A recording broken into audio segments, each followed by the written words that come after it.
Bienvenidos a leer toda la Biblia. Abril 11, Josué capítulo 3, verso 1 al capítulo 4, verso 24.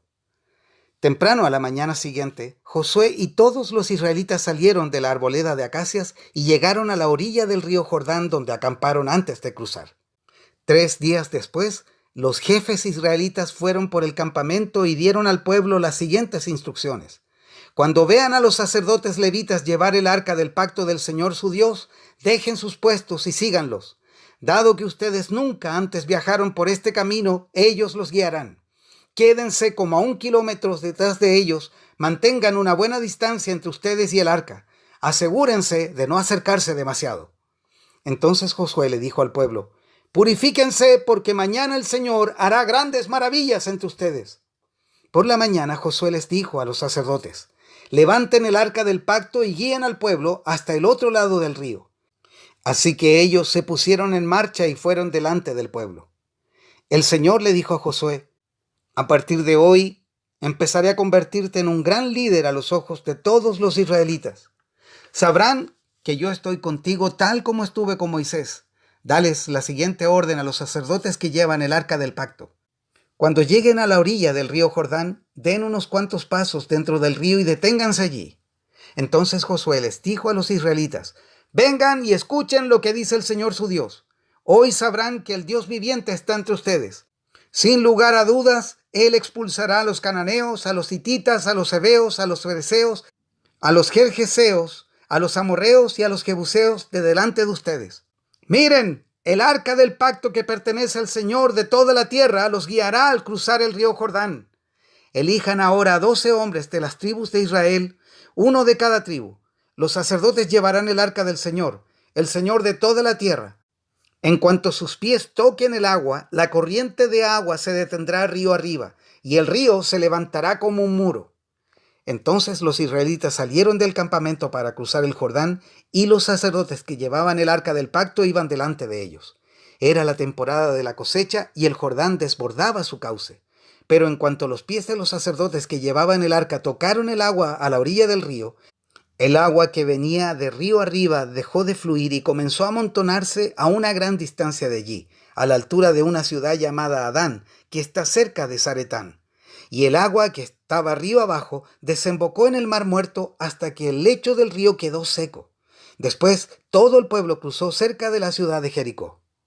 Mientras tanto, los sacerdotes que llevaban el arca del pacto del Señor se quedaron parados en tierra seca, en medio del lecho, mientras el pueblo pasaba frente a ellos. Los sacerdotes esperaron hasta que toda la nación de Israel terminó de cruzar el Jordán por tierra seca.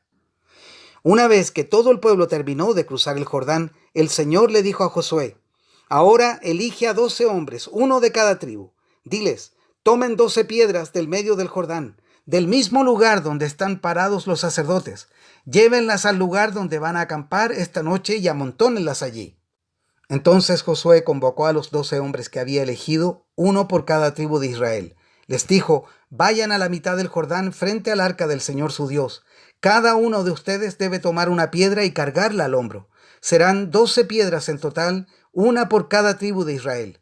Las usaremos para levantar un monumento conmemorativo. En el futuro, sus hijos les preguntarán: ¿qué significan estas piedras? Y ustedes podrán decirles: Nos recuerdan que el río Jordán dejó de fluir cuando el arca del pacto del Señor cruzó por allí. Esas piedras quedarán como un recordatorio en el pueblo de Israel para siempre. Así que los hombres hicieron lo que Josué les había ordenado. Tomaron 12 piedras del medio del río Jordán, una por cada tribu, tal como el Señor le había dicho a Josué. Las llevaron al lugar donde acamparon esa noche y construyeron allí el monumento. Josué también apiló otras 12 piedras a la mitad del Jordán, en el lugar donde estaban parados los sacerdotes que llevaban el arca del pacto, y las piedras siguen allí hasta el día de hoy. Los sacerdotes que llevaban el arca estuvieron en medio del río hasta que se llevaron a cabo todos los mandatos del Señor que Moisés le había dado a Josué. Mientras tanto, el pueblo se apresuró a cruzar el lecho del río. Y cuando todos estaban a salvo en la otra orilla, los sacerdotes terminaron de cruzar con el arca del Señor mientras el pueblo observaba. Los guerreros armados de la tribu de Rubén, de la tribu de Gad y de la media tribu de Manasés iban delante de los israelitas al cruzar el Jordán, tal como Moisés había indicado. Esos hombres armados, unos 40,000 en total, estaban listos para la guerra, y el Señor iba con ellos mientras cruzaban hacia la llanura de Jericó. Ese día el Señor convirtió a Josué en un gran líder a los ojos de todos los israelitas, quienes por el resto de su vida lo respetaron tanto como habían respetado a Moisés. El Señor le había dicho a Josué: ordénales a los sacerdotes que llevan el arca del pacto que salgan del lecho del río. Así que Josué dio la orden. En cuanto los sacerdotes que llevaban el arca del pacto del Señor salieron del lecho del río y sus pies pisaron tierra firme, las aguas del Jordán volvieron a fluir y desbordaron el cauce como antes. El pueblo cruzó el Jordán el 10º día del primer mes. Después acamparon en Gilgal, al oriente de Jericó.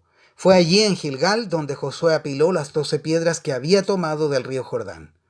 Entonces Josué les dijo a los israelitas: en el futuro sus hijos preguntarán: ¿qué significan estas piedras? Y ustedes podrán decirles: aquí es donde los israelitas cruzaron el Jordán sobre tierra seca. Pues el Señor su Dios secó el río a la vista de ustedes y lo mantuvo seco hasta que todos cruzaran, tal como hizo con el Mar Rojo cuando lo secó hasta que todos terminamos de cruzar. Lo hizo para que todas las naciones de la tierra supieran que la mano del Señor es poderosa y para que ustedes temieran al Señor su Dios para siempre. Lucas capítulo 14, versos 7 a 35. Cuando Jesús vio que todos los invitados a la cena trataban de sentarse en los lugares de honor, cerca de la cabecera de la mesa, les dio el siguiente consejo: cuando te inviten a una fiesta de bodas, no te sientes en el lugar de honor. ¿Qué pasaría si invitaran a alguien más distinguido que tú? El anfitrión vendría y te diría: cédele tu asiento a esta persona. Te sentirías avergonzado y tendrías que sentarte en cualquier otro lugar que haya quedado libre al final de la mesa. Más bien, ocupa el lugar más humilde, al final de la mesa. Entonces, cuando el anfitrión te vea, vendrá y te dirá: amigo, tenemos un lugar mejor para ti. Entonces serás honrado delante de todos los demás invitados. Pues aquellos que se exaltan a sí mismos serán humillados, y los que se humillan a sí mismos serán exaltados. Luego Jesús se dirigió al anfitrión. Cuando ofrezcas un almuerzo o des un banquete, le dijo: no invites a tus amigos, hermanos, parientes y vecinos ricos, pues ellos también te invitarán a ti y esa será tu única recompensa. Al contrario, invita al pobre, al lisiado, al cojo y al ciego. Luego, en la resurrección de los justos, Dios te recompensará por invitar a los que no podían devolverte el favor.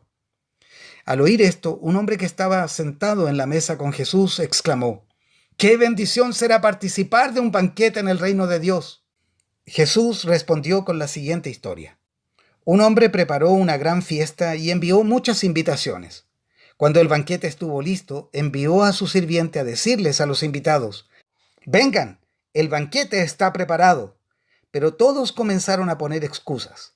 Uno dijo: acabo de comprar un campo y debo ir a inspeccionarlo. Por favor, discúlpame. Otro dijo: acabo de comprar 5 yuntas de bueyes y quiero ir a probarlas. Por favor, discúlpame. Otro dijo: acabo de casarme, así que no puedo ir. El sirviente regresó y le informó a su amo lo que habían dicho. Su amo se puso furioso y le dijo: ve rápido a las calles y callejones de la ciudad e invita a los pobres, a los lisiados, a los ciegos y a los cojos. Después de hacerlo, el sirviente informó: todavía queda lugar para más personas. Entonces su amo dijo: ve por los senderos y detrás de los arbustos, y a cualquiera que veas, insístele que venga para que la casa esté llena. Pues ninguno de mis primeros invitados probará ni una migaja de mi banquete. Una gran multitud seguía a Jesús. Él se dio vuelta y les dijo: si quieres ser mi discípulo, debes aborrecer a los demás, a tu padre y madre, esposa e hijos, hermanos y hermanas. Sí, hasta tu propia vida. De lo contrario, no puedes ser mi discípulo. Además, si no cargas tu propia cruz y me sigues, no puedes ser mi discípulo.